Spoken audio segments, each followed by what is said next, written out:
Welcome to Feedback Studio. This is one of a series of videos exploring the different ways in which Feedback Studio enables us to use rubrics.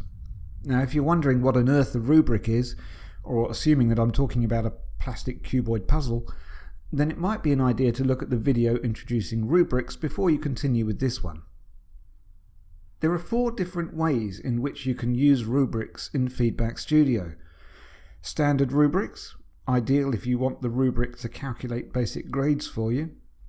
Custom rubrics, for when you want to have a little more control over how the rubric calculates grades. Qualitative rubrics, for when you don't want the rubric to calculate a grade at all and just be used for providing structured feedback. And grading forms, the quickest and easiest way to create a simple rubric and apply it, either without grades or with a simple manual grading. We have a separate video for each of these different rubric types.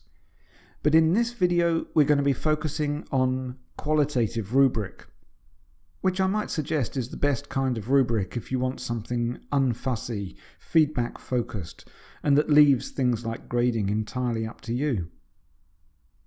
If you've already watched the videos on standard or custom rubrics, then this one's going to be very familiar to you because it's exactly the same, just without any grading or scoring options.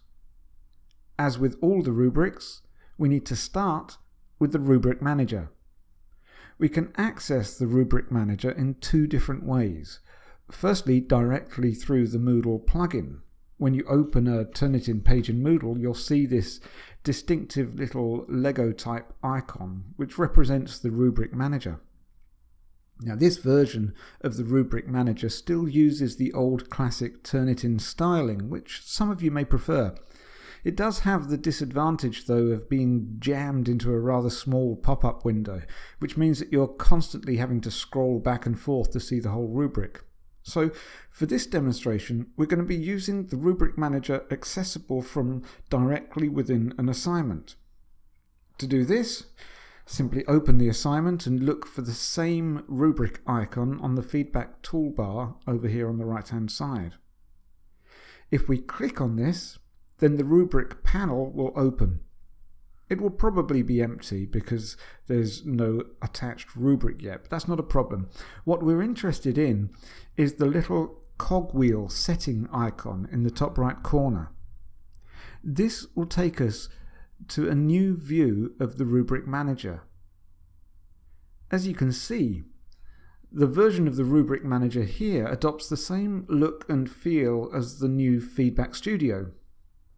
Again, you may prefer to work with the older design, which is more familiar, but there are a number of things which make this design much easier to use.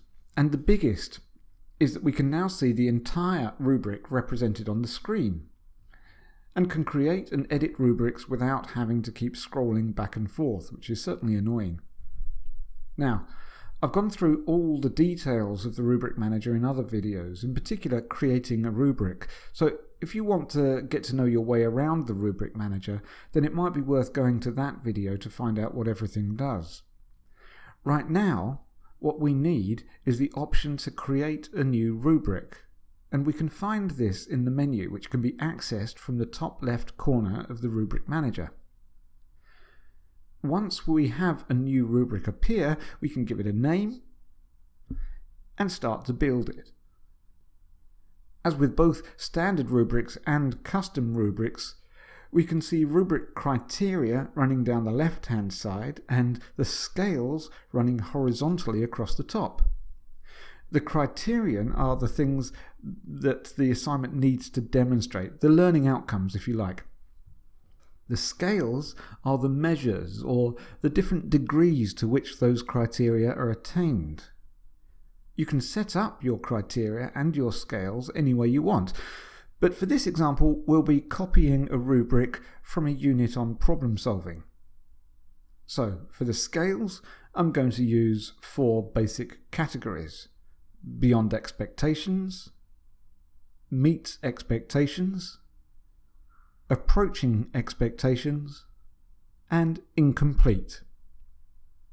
For the criteria, identifying problems and factors relevant to problems, using these to formulate clear problem statements, using recognized problem-solving techniques to analyze problems in terms of root causes, developing possible solutions that address the root causes of a problem and that can evidence validity and reasoned rationale, and finally, identifying strategies for monitoring and evaluating solutions.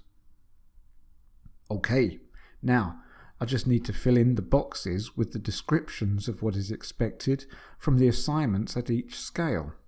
So, for example, an assignment that meets expectations in terms of developing possible solutions may contain at least 3 possible solutions, a clearly demonstrated link between the possible solutions and the issues or causes identified by the root cause analysis, evidence of research into the possible solutions, including the analysis of risk and opportunity and the use of evidence to support the validity and viability of the solutions.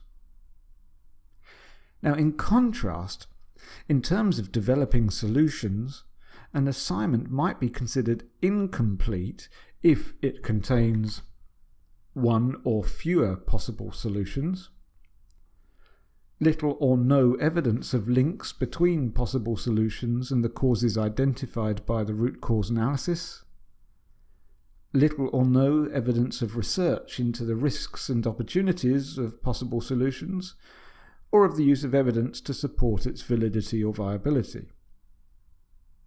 So you see how it goes. Now let's use magic to fill in the rest. Boom. Lovely.